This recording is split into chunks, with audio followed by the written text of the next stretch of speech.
Ignacio Muñoz desde Chile y Guillermo González también desde Chile. Muchos de los que nos están siguiendo en las cuentas de aquí en Guatemala y desde Guatemala conocen ya a Guillermo González. Ha estado con nosotros hace unos días atrás en el encuentro internacional de la Soberana de los Movimientos Sociales y del Movimiento de Pobladores. Ignacio Muñoz nos ha acompañado también en este espacio, es también integrante del Movimiento de Pobladores, del Instrumento Política de Igualdad, etcétera, que también está con nosotros. Por favor, Ignacio, salude a la audiencia y luego también Guillermo, adelante, por favor. Muchas gracias por la invitación a conversar una vez más. Un saludo afectuoso a todo el pueblo de Guatemala, a las compas y los compas que están ahí luchando por la vida, la dignidad y la madre tierra. Muchas gracias, Ignacio. Guillermo, por favor, salude a la audiencia. Hola a todos y a todas nuestras hermanas y hermanas de Apchayala que están mirando esta transmisión. Saludarla y transmitir también la alegría que sentimos hoy día en Chile de saber que derrotamos al fascismo, que derrotamos al neo-nazi de Kass con ideas nuevas y con esperanza de transformar esta realidad en la cual está viviendo el país.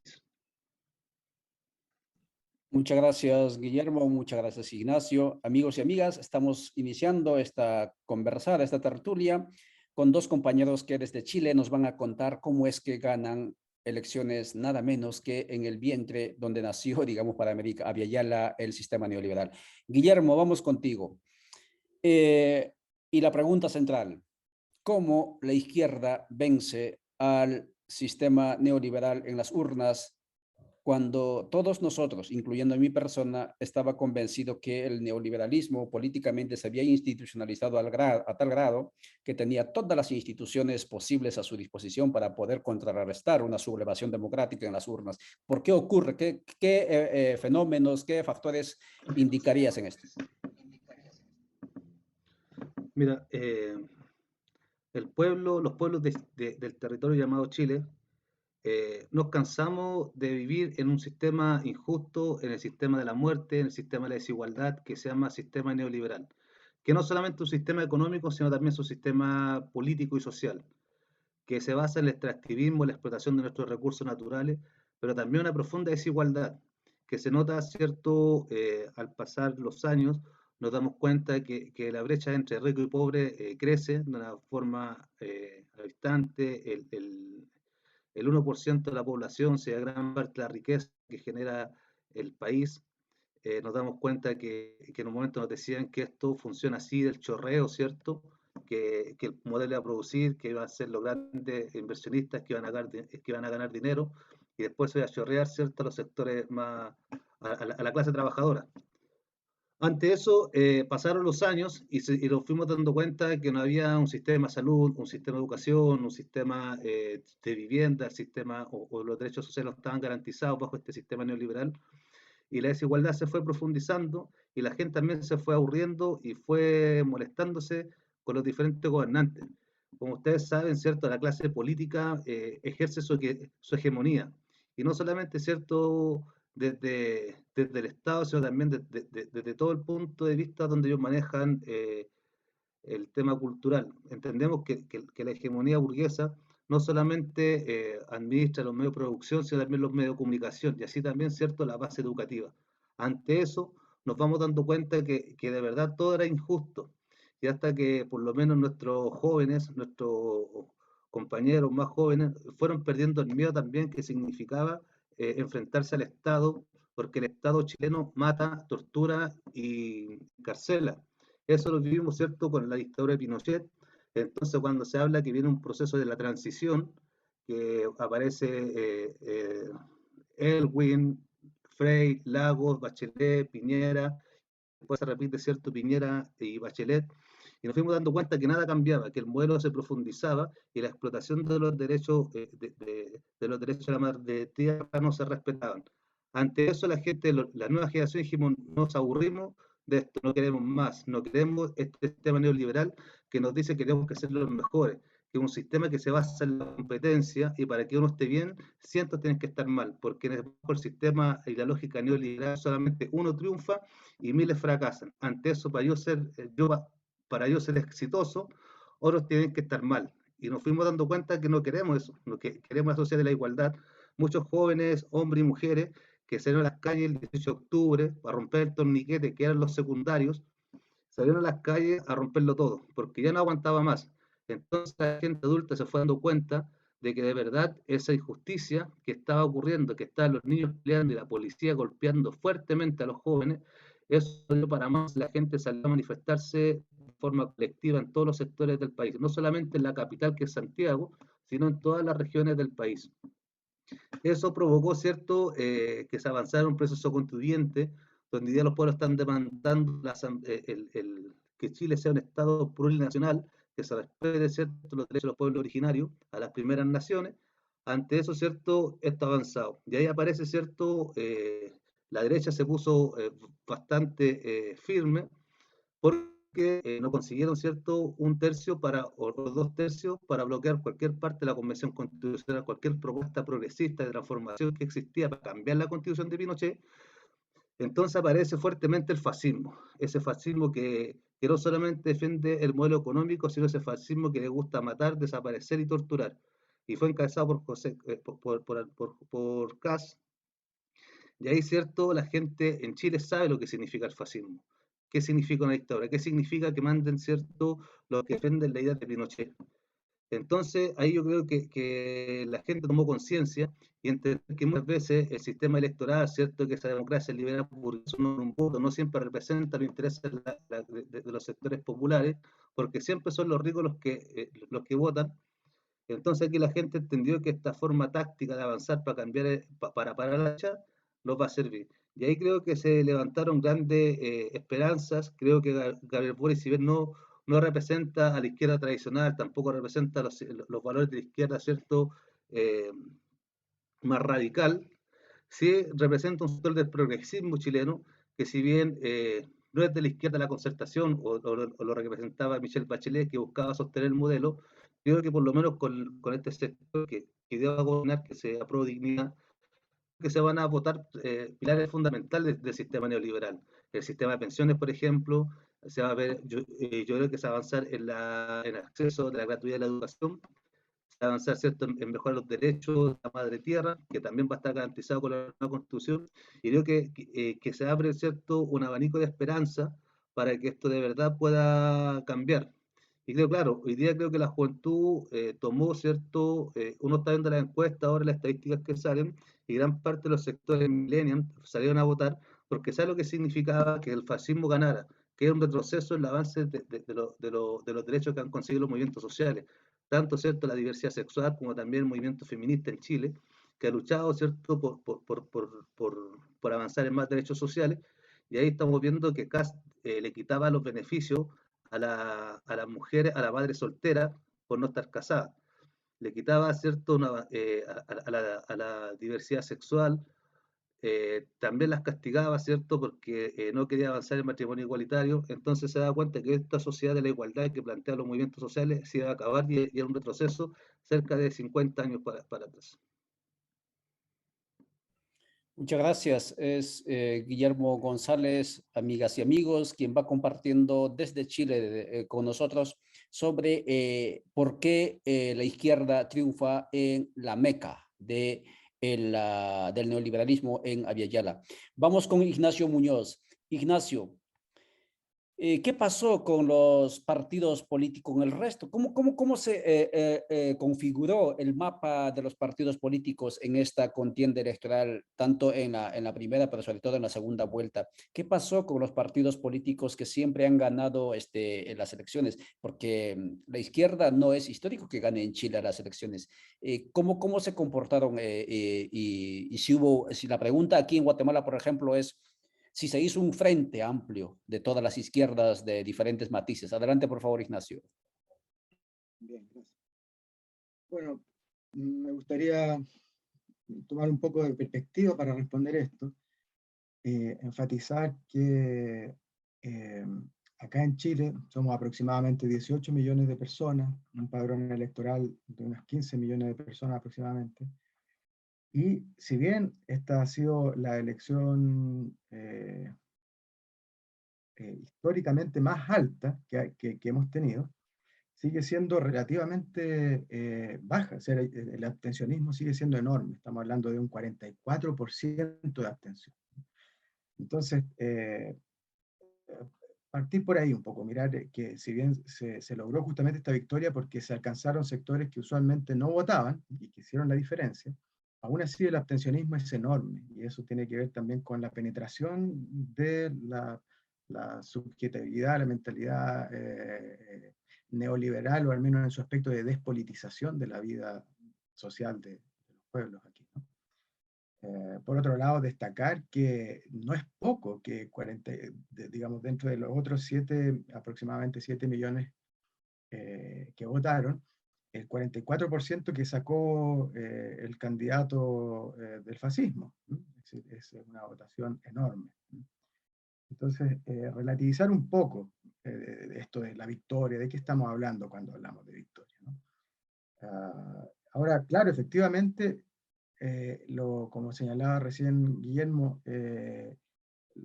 la clase política que estuvo gobernando de pseudo izquierda, que acá en Chile se la conoció como la Concertación, fue la gran derrotada en las primeras elecciones recién pasadas, en las primarias, que quedó claro ahí que fueron quedando afuera. Sin embargo, en los sectores asociados al gobierno de Boric, el nuevo presidente electo, se venían aliando con esos sectores desde antes, digamos, de las elecciones. Incluso hubo una firma de un acuerdo para asegurar la gobernabilidad del gobierno de Sebastián Piñera, en la cual participó especialmente Boric, ya incluso no solo representando a su partido, sino personalistamente como diputado. Y entonces hay aquí una serie de alianzas que se han dado, que son más bien de centro izquierda que de izquierda, y quizás de centro derecha. Cualquiera que revise el programa de Boric va a ver que nos están proponiendo, ¿verdad?, sustantivas, estructurales, transformaciones, sino cosas que son mínimas para un buen vivir, ¿cierto?, de una sociedad. Sin embargo, se habla de que ahora son todos marxistas y comunistas, el clásico juego de la derecha de presentar a este candidato como de la máxima izquierda posible, y con ello invisibilizar todas las otras posibilidades y alternativas que hay de lado. Lo que sí ocurrió efectivamente es que ante el temor de que saliera un presidente fascista como Kast, hubo de parte de la izquierda anticapitalista y de muchos sectores abstencionistas que no votaban, la lucidez de táctica, no estratégica, de votar, por supuesto, por Boric. Pero en el caso, por ejemplo, de igualdad, la herramienta política de la que somos parte con Guillermo, nosotros no hicimos una alianza, ni vamos a participar, digamos, del gobierno actual.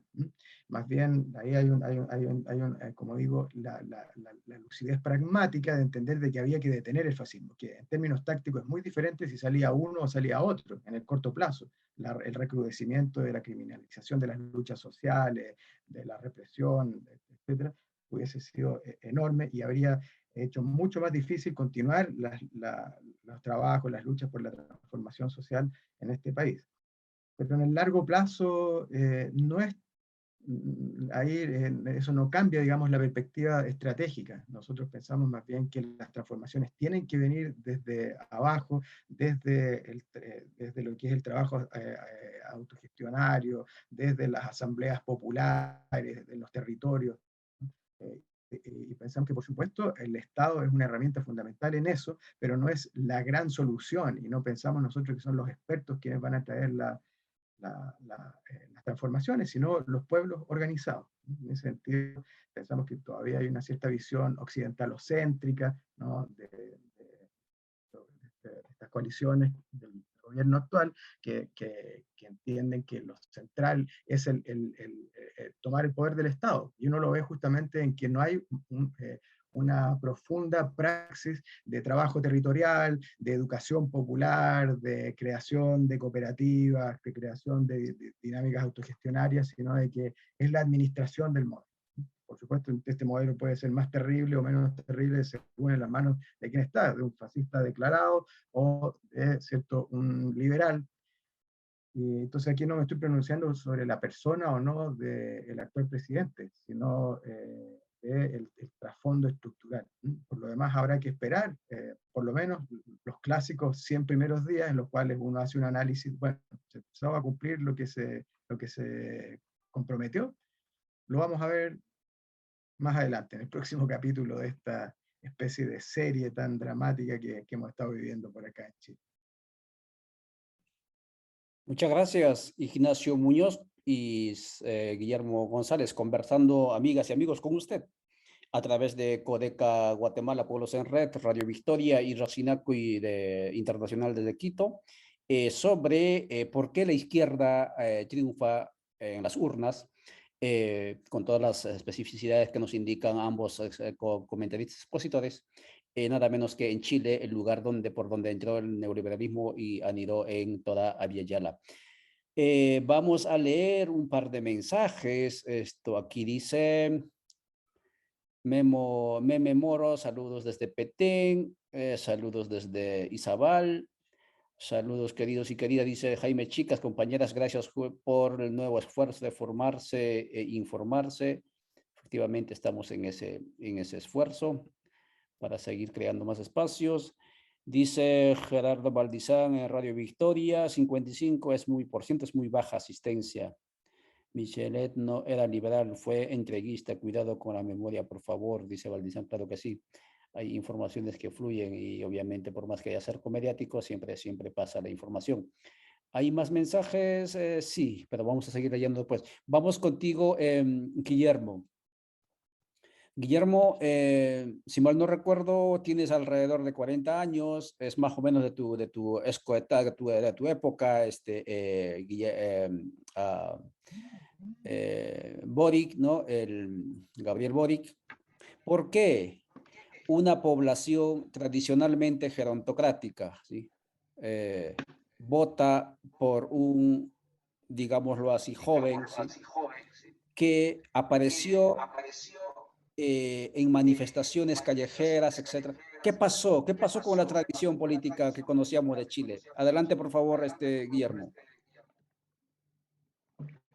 Mira, ¿qué creo yo? Cuando se habló de la consigna Chile despertó, creo que hubo un despertar. Y la clase política, en realidad, que fue preparada en primera instancia de Estados Unidos por la escuela de los Chicago Boys, ¿cierto? Que fueron de la Universidad Católica, viajaron, ¿cierto? Y copiaron el modelo o fortalecer el modelo de Milton Friedman y se instala fuertemente en Chile. Ese no era solamente un modelo económico, sino también cultural, en el cual, ¿cierto?, la izquierda, que después llega con la concertación o la llamada izquierda, ¿cierto?, el Partido Socialista, los partidos que fueron parte de esa coalición, de alguna forma, en vez de llenarse de pueblo, empaparse de la gente que luchó contra el dictador Pinochet, ellos replicaron el lenguaje, la forma de ser, la vestimenta y el mismo modelo que dejaron los Chicago Boys. Es decir, que el proceso de transición después de la dictadura fue profundizar el modelo neoliberal y fue, cierto, hacer carne el proyecto de Milton Friedman que instaló los Chicago Boys en Chile. Y la gente se aburrió de esa clase política. Como si tú, ¿cierto? Esa clase política que muchos fueron hijos de exiliados que se quedaron fuera de Chile, que no pelearon en dictadura, se educaron fuera de Chile y llegaron, ¿cierto?, a gobernarnos, a destruir movimiento social. Y aparece, ¿cierto?, en un momento Elwin, después gana Lago, ¿cierto?, el segundo presidente socialista, después de Salvador Allende, la gente estaba toda esperanzada que podía generar cambio. Después gana Bachelet, otra presidenta socialista, con un discurso, ¿cierto?, desde el allendismo, pero cero práctica y cero principio allendista, solamente lo discursiaban.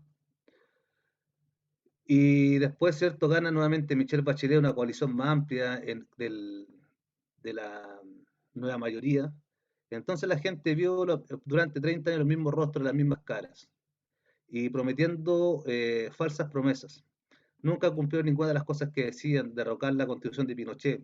Siempre fue una consigna, pero nunca la cambiaron. Ninguno de los presidentes que venían del Partido Socialista Entonces surge una nueva fuerza que surge desde las calles. Uno puede tener conciencia, ¿no?, con Gabriel Boric, con el Frente Amplio, pero lo que nos vamos a negar que es un movimiento que nace también en las calles. Gabriel Boric, si bien no viene de los sectores populares, él fue dirigente y presidente de la Universidad de Chile y fue dirigente estudiantil desde 2011, donde estuvo fuertemente, ¿cierto?, luchando con Camila Vallejo, que era del Partido Comunista, y la gente de alguna forma fue reconociendo eso, que de alguna forma, a pesar que recibió bastantes críticas después que firma el Acuerdo por la Paz, no representaba, ¿cierto?, al político tradicional, al político de camisa y corbata, que come caviar, que tiene el grande discurso elevado, ¿cierto?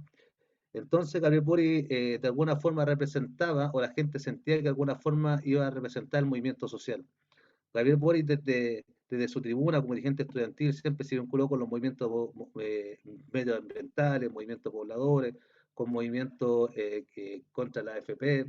Después cuando fue diputado, ¿cierto?, siempre tuvo una relación con esos movimientos también. Entonces de alguna forma se vinculó más a ese sector que al sector, ¿cierto?, de la antigua política, y siempre fue criticado, tratado con los nuevos milenios, pero creo que de alguna forma él supo matizar bien eso, porque cuando gana la primera vuelta, pasa a segunda vuelta, la concertación, el Partido Socialista, la Democracia Cristiana, que los partidos tradicionales, que eran los partidos de la transición, que gobernaron junto a la derecha en los últimos 30 años, ellos lograron, ¿cierto?, se posiciona, ¿cierto?, a Prodignidad, que esta alianza entre el Frente Amplio más el Partido Comunista, logran pasar a segunda vuelta con Kast, también logra, ¿cierto?, todo ese apoyo de los sectores más socialdemócratas o más liberales, conservadores que estaban acá. Entonces creo que de alguna forma la gente vio la esperanza en alguien joven. Creo que la gente hoy día se aburrió de los políticos de siempre. Mira, tenemos políticos que llevan más de 30 años en el poder, eh, que está el poder tanto la derecha como la concertación, entonces faltaban rostros nuevos.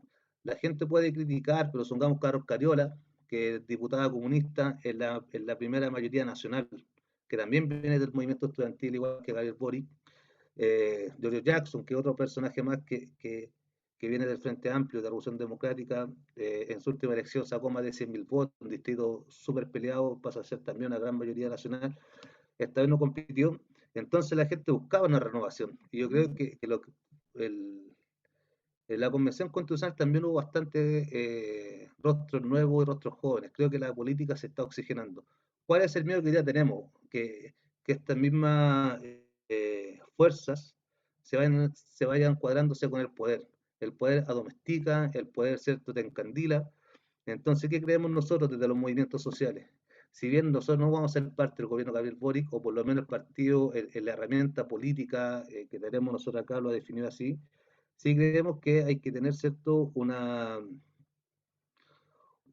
hay, hay que ser una oposición constructiva. Creo que lo peor que puede pasarle a Chile es cierto que los movimientos sociales salgan a manifestar y pedirle todo al tiro. Los que sabemos de política sabemos que los cambios no se van a generar de un día para otro.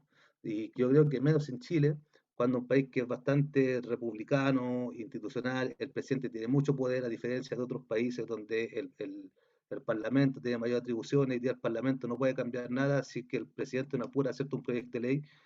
Entonces ahí nosotros creemos que lo importante de esto va a ser el proceso constituyente. Hoy día ganamos con Boric, o se ganó con Boric, se logró, ¿cierto?, detener el fascismo con Kast, pero creo que hoy día la tarea que nos queda a los pueblos de Chile es resguardar el proceso constituyente. Creo que ese proceso es importantísimo, porque creo que de ahí, ¿cierto?, se va a reconfigurar un Chile. Se cambia la Carta Magna, se cambian los pilares del neoliberalismo que están resguardados por la Constitución, cuando entendemos que el sistema neoliberal es un sistema que está protegido desde el Estado. Entonces el Estado chileno es un Estado burgués y ese Estado tiene que cambiar y va a cambiar, ¿cierto?, desde la Constitución. Entonces creo que la verdadera evaluación se puede hacer cuando se cambie la Constitución. Creo que este gobierno se va a poder mover dentro del marco, ¿cierto?, de lo legal, porque va a estar muy resguardado. Chile es un país bastante republicano, bastante ordenado también. Creo que la gente, si bien se manifiesta, es un país que responde mucho al orden institucional. Y ante eso creo que también se va a aportar así el gobierno y hasta que la Constitución, ¿cierto?, no diga lo contrario, donde el presidente puede generar cambios, pero también los cambios se hacen del Parlamento. Y esta vez el Parlamento chileno tampoco que quedó muy favorable para el gobierno de Gabriel Boric ganó, pero también no tiene un parlamento muy favorable, no tiene mayoría parlamentaria. Y eso también se provoca lo que pasó en la Unidad Popular con Salvador Allende. Allende tenía grandes propuestas, pero siempre el Parlamento fue taponeando todo. Y de hecho el Parlamento llama, de alguna forma respalda el golpe de Estado. Entonces entiendo que Gabriel bajara el cambio porque soy presidente es no entender lo que está pasando hoy día, cómo se comporta Chile y cómo se comportan las instituciones. La institución del Estado, en Chile existen dos cámaras, está el Parlamento, está la Cámara de Diputados y está la Cámara del Senado. Entonces nosotros creo que hay que avanzar a un Parlamento unicameral porque las leyes que se aprueban o los cambios que se aprueban desde la Cámara de Diputados después son rechazados por, la, por el Senado y si se ganara algo pasa al Tribunal Constitucional. Entonces es muy complejo, es muy burocrático, es muy lento y el Tribunal Constitucional frena todo porque está todo hecho o la Constitución de Chile está bajo la lógica neoliberal que es proteger la propiedad privada, proteger los intereses de los grandes empresarios. Muchas gracias, Eso. Guillermo. Claro, la institución pesa sobre este joven, ¿no? Que salió desde las calles, siempre se lo vio protestando, por lo menos esa es la imagen que va corriendo en el mundo. Antes de volverte a dar la palabra para que te despidas, Guillermo, porque ya te hemos robado más de 9 minutos y luego pasamos con Ignacio, leeremos un par de mensajes. Dice Alberto Keck, mucho gusto de saludarte, Guillermo, aquí viendo y escuchando desde Cobán, Alta Verapaz, donde usted estuvo en la gira por Guatemala. Soy Alberto Quej y aprendiendo de la experiencia. Dice Alejandro Rodríguez, saludos compas desde el departamento de Santa Rosa, estos son departamentos de Guatemala. Abrazos con el triunfo del pueblo chileno, saludos Guillermo, Ignacio, viva la patria grande, dice Valdizán, también está viendo por este canal de Codeca Guatemala. Saúl Pérez dice que bien por Chile, ahora acá en Guate, es decir, Guatemala, si hablamos de la izquierda, cada quien quiere su pedacito y así sucesivamente. Sí, eso es una realidad también, seguramente de eso vamos a abordar un poquitín con Ignacio. Guillermo, no sé si tienes, si quieres despedirte de la audiencia y así te liberamos. Sí. Bueno, yo conversé con Ollantay, le dije que tenía otra reunión. Y bueno, siempre a disposición, ¿cierto?, para transmitir lo que está pasando en Chile, conectarnos. Sabemos que hoy día, gracias a las redes sociales y a esta forma telemática, conectarnos, podemos compartir experiencias y saber lo que está pasando en un lugar como Chile, ¿cierto?, lo que está pasando en Guatemala, porque de alguna forma los ricos no solamente manejan los medios de producción, sino también los medios de comunicación. Y este espacio fortalece, ¿cierto?, la comunicación popular y nos sirve a todos y a todas para ver lo que está pasando desde los pueblos, no lo que dice la prensa burguesa, la prensa que miente, que nosotros siempre, por lo menos acá en Chile, nos enteramos siempre de las noticias que ellos quieren informar para manejar de alguna forma la conciencia colectiva de nuestros pueblos. Así que saludo a este espacio, los saludo a todos y a todas y hasta la victoria siempre y pronto vemos. Abrazo Yantay, abrazo Ignacio, nos vemos pronto con Ignacio. Ya estuvimos compartiendo la elección junto con Ignacio, así que ahí estuvimos reflexionando, celebrando, ahí haciendo un poco de todo. Chao hermanos y hermanas, que estén bien. Chao, chao, Guillermo, muchísimas gracias. Y con eso estuvimos celebrando y obviamente dice como organización política la Igualdad de Chile, que es otra agrupación política al cual pertenece Ignacio y que preside Guillermo. No, dijo bien claro Ignacio, no hizo alianza con el movimiento Dignidad que encabezó Boric o que encabeza Boric. Y voy a volver a la inquietud anterior, Ignacio. En países como Guatemala, de tradición de luchas guerrilleras, de organización, participación política, afianzamiento en ciertos grupos de tendencias ideológicas, no sé si diferentes, pero por lo menos con matices, se tiende a, como muy bien decía uno de los comentaristas en las redes sociales, se tiende a la fragmentación de la tendencia de izquierda. ¿Sí? Y lo que nos dijiste en tu anterior intervención es, no hubo una alianza ideológica, lo que hubo, digamos, si acaso, una alianza táctica, pragmática en alguna medida, y en vuestro caso, por ejemplo, ¿sí? Voy a confesar algunas cuestiones, pero no sé si es tu caso, pero por ejemplo, Guillermo ha sido expulsado del Partido Comunista. Entonces, hay broncas históricas también allí. ¿Cómo es que ustedes logran esa madurez política dentro de la izquierda, digamos así, para poder decir, por aquí vamos, porque es la única manera de frenarle al sistema neoliberal en su expresión neofascista. O sea, quisiera que nos abordes en unos minutitos algo más que nos podrías indicar o reiterarnos cómo es que logran ustedes eso. Adelante, Ignacio. Bueno, no, es una pregunta muy importante para salir de las derrotas históricas. ¿No? Venimos siendo derrotados hace 500 años, si nos ponemos así duros, ¿no? Entonces no podemos darnos el lujo de ser sectarios. Sin embargo, sabemos que tampoco es posible la unidad a cualquier preso, con cualquier persona, en cualquier momento. Hay que tener una fina percepción de lo que es moverse pragmáticamente sin perder el horizonte utopista, digamos. Entonces, realmente solos no lo van a lograr los anticapitalistas. Por ejemplo, en un país como Chile. Es decir, insisto, de los 15 millones de votantes, votaron 7 millones, y de esos un 55 o algo así Boric, y el otro 44 y tantos lo sacó el fascismo. Entonces, es bastante pequeño, y dentro de todo eso, ese porcentaje que sacó Boric, una parte muy pequeña es anticapitalista, otra parte es más bien antineoliberal, y algunos de ellos ni siquiera, sino de que tienen más bien una cosa instintiva, un deseo de transformar la sociedad, y se dan cuenta que no funciona el camino más autoritario, pero no con una claridad, digamos, teórica, de fondo. Entonces, esto tiene que ver de alguna manera, bueno, los pueblos vamos aprendiendo con la historia de nuestros errores, ¿no? Nosotros entonces tenemos esta estrategia de la cual ayer hablaba Ramón, ¿no? Entonces, esta estrategia de luchar sin el Estado, contra el Estado y desde el Estado, simultáneamente. Sin el Estado en todo lo que es la construcción de poder popular cotidianamente, a través del trabajo autogestionario, a través de las dinámicas asamblearias, territoriales, gremiales, ¿no? Construyendo, en vez de quedarnos en la mera demanda, construir, ¿no? Como hacen los zapatistas, por ejemplo, ¿cierto? En los territorios, por supuesto nosotros en una escala mucho más pequeña. Después, la dinámica contra el Estado, no solo en un sentido anticapitalista de que queremos cambiar el sistema, sino que en el sistema neoliberal, aquí en Chile, se supone que el acceso a la vivienda es un derecho, pero si uno no se organiza, no se moviliza, no protesta, no se cumple. Y pueden pasar 10, 20 años y dan tu casa a pesar de que cumples con todos los requisitos, los papeles. Entonces implica movilizarse todo el tiempo. Y desde el Estado, en esta lucha, ¿cierto?, de recuperar espacios decisionales al interior del Estado, sabiendo de que eso permite fortalecer las dinámicas de lucha sin el Estado, la autogestión, el poder popular territorial y la lucha contra el Estado. Y que no se puede quedar así como pensando de que va a desaparecer de la noche a la mañana si no hacemos algo. Son procesos que además, esa es la otra lógica, entenderlos en el corto, mediano y el largo plazo. Y estos son procesos de muy largo plazo, enormes.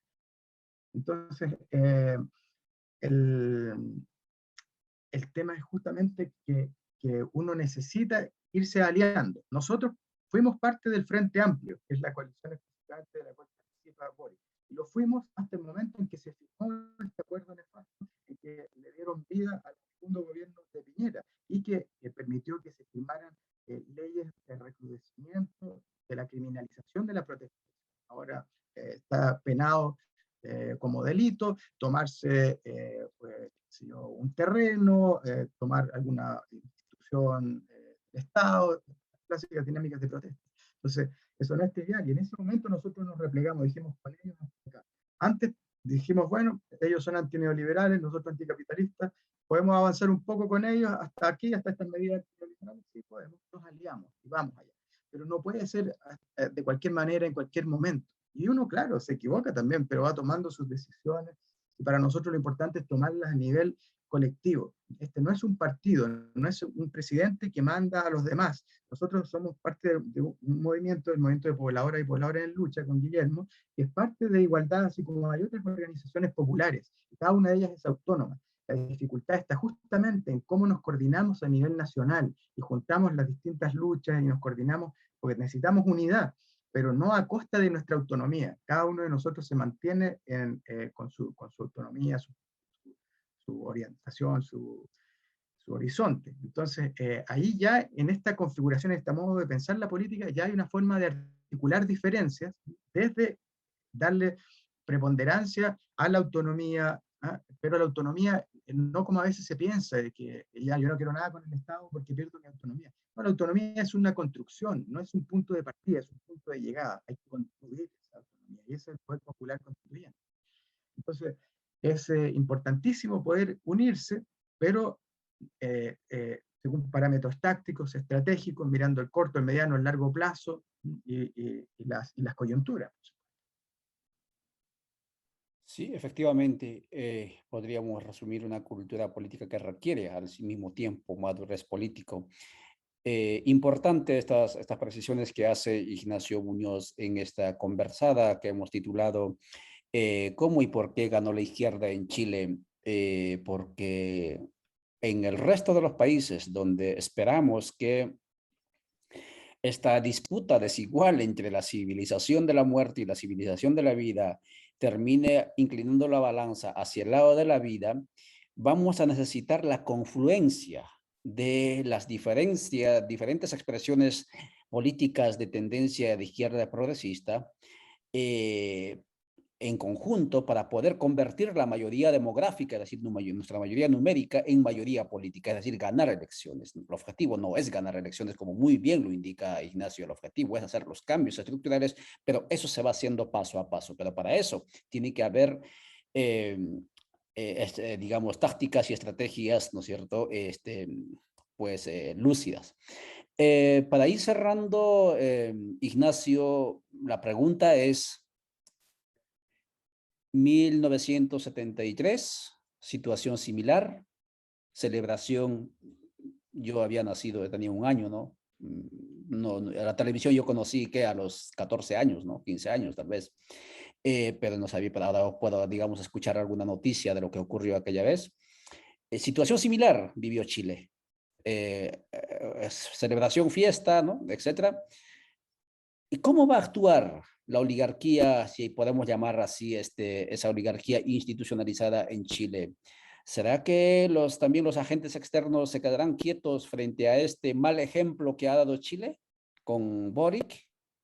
¿Cómo crees? Y uno, y dos, ¿qué debemos hacer los que estamos acompañando, promoviendo el ejercicio de derechos sociopolíticos en diferentes territorios de Abya-Yala? ¿Qué debemos hacer? Adelante, por favor, con esta reflexión, Ignacio. Bien, claro, otro tema muy importante, ¿verdad? Que también tiene que ver con la unidad, pero la unidad continental, incluso el sur global, ¿verdad?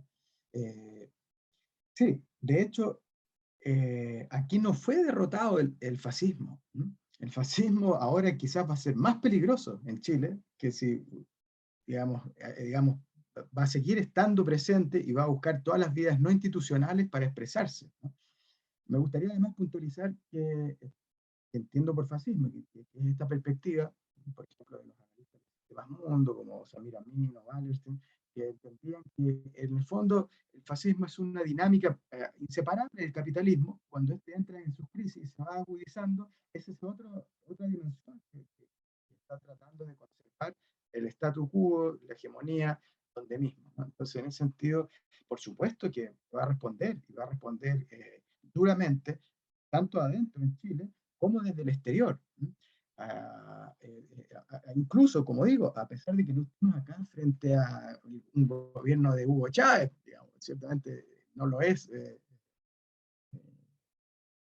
Gabriel Boric. Entonces, pero sí está esta satanización, esta polarización imaginaria de que sería la extrema izquierda, etc.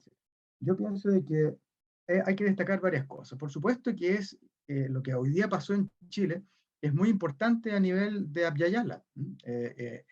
en una dimensión subjetiva, porque alienta, ¿cierto? Y uno dice, ah, se puede, es posible, ¿cómo lo hicieron? Pucha, qué interesante, quisiéramos nosotros también poder hacerlo. Nos ha pasado lo mismo cuando veíamos procesos en otra parte de Abya Yala, acá en Chile la revuelta popular resultó semanas después de lo que había ocurrido en Ecuador, ¿no? Es como ya hay un ejemplo, tiene que ver, claro, con cosas del país, pero también con lo que nos va pasando todo a nivel geopolítico. Y en esa geopolítica está también la potencia de las alianzas, que son tan importantes internacionalistas, como este encuentro maravilloso que hicieron ustedes, ¿cierto?, hace poco tiempo, en los pueblos de nuestra Yala.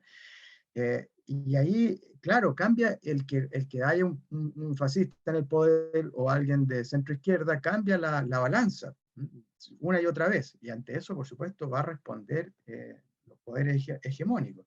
Pero estamos en una situación de crisis estructural del sistema, donde ya no hay una hegemonía indisputada de Estados Unidos, está siendo disputada por China, por Rusia, hay una cierta multipolaridad, etcétera, que nos pone en un escenario muy distinto que el de 1973, a pesar de que hay fuertes continuidades.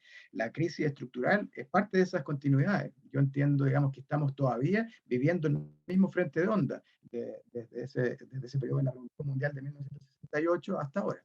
Algo de esto hablaba ayer Ramón. En esta misma línea pienso que justamente entender la necesidad de una estrategia del tipo sin, contra y desde el Estado a nivel de Abya Yala, cuando se hablaba de la patria grande, que es otra forma de entender nuestra América o Abya Yala, ¿de qué se está hablando? Por supuesto que no podemos tener un solo gran Estado que lo monopolice todo, ¿eh?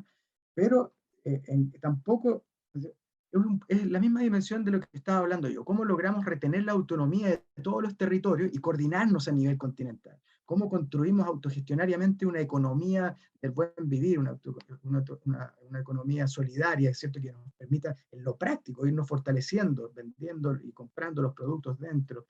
Después una dinámica contra, ¿cierto?, los poderes instituidos, porque permanentemente los pueblos tienen que estar vigilantes, no basta con ir a votar e irse para la casa.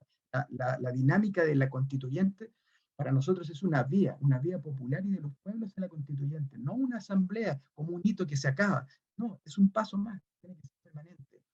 Y el desde, cómo tomamos esa soberanía y construimos una herramienta continental, ¿cierto?, que permita esa unidad de los pueblos a un nivel geopolítico importante. Bueno, creo que con eso podría marcar algunas ideas básicas para responder algo. Efectivamente, Ignacio Muñoz, conversando con usted en esta coyuntura, y reflexionando a bocajarro, es decir, sobre la marcha, sobre los resultados recientes de las elecciones, de la elección presidencial en Chile. Álvaro Contreras dice, Codeca es la solución. Hay bastante entusiasmo por allí.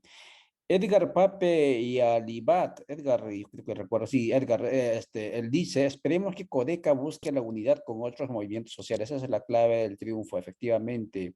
Eso es el sueño. Edgar Similox te plantea una pregunta y dice, Ignacio, Bachelet brindó su apoyo a Boric, por ahí va el recién electo. ONGs gringas van subidas en ese barco.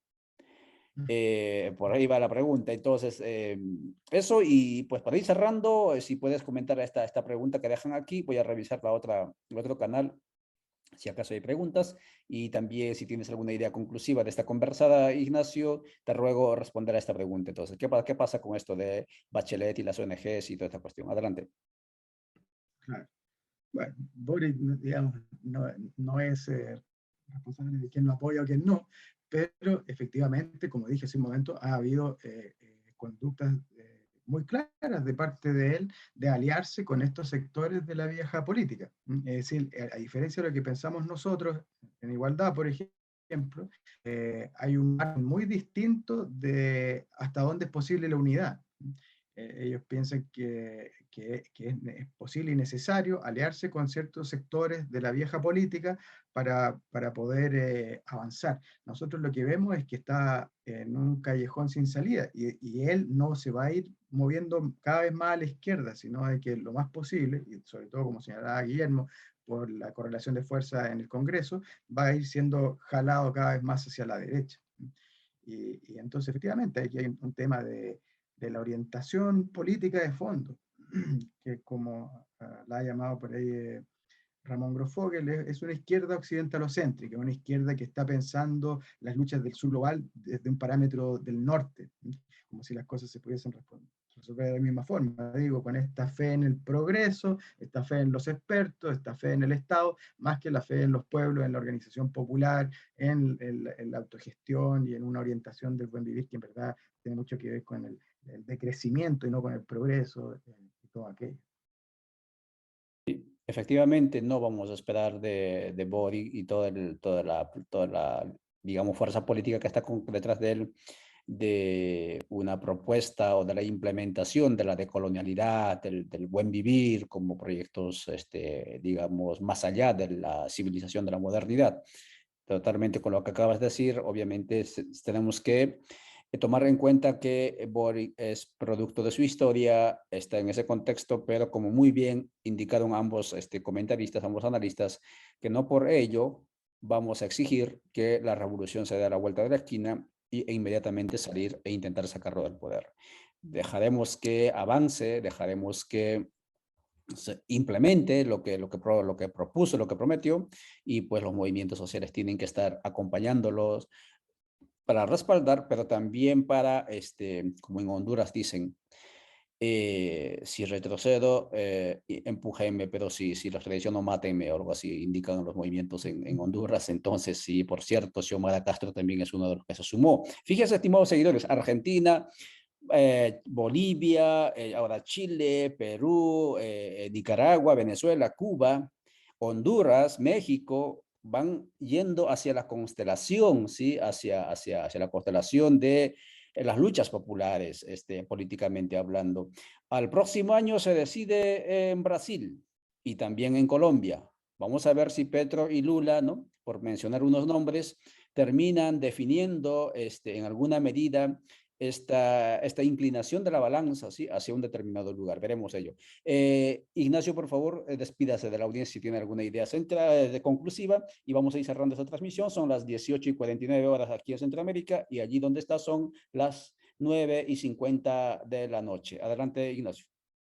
Bien, gracias. A propósito de esto que mencionabas, ¿no? De cómo ha estado cambiando la correlación de fuerzas. Hace un tiempo atrás, en América, estaba esta idea, ¿cierto? Se llamó el fin del progresismo. Vimos caer uno tras otro, ¿cierto? Los distintos gobiernos de izquierda o centro-izquierda, y ahora vuelven a resurgir.